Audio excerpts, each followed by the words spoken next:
الارض حكمها. ايوه. ضربنا في السماء حكمها. نعم. ضربنا وين الشيطان ما يجيبهاش.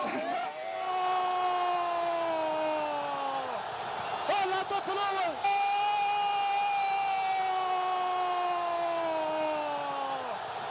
الهدف الاول. واحد مقابل لا شيء للمنتخب الوطني الجزائري، سجله يحيى بهذه الطريقه كما تشاهدون بقوه كبيره. ضربنا في الارض حكمها. ايوه. ضربنا في السماء حكمها. نعم. ضربنا وين الشيطان ما يجيبهاش.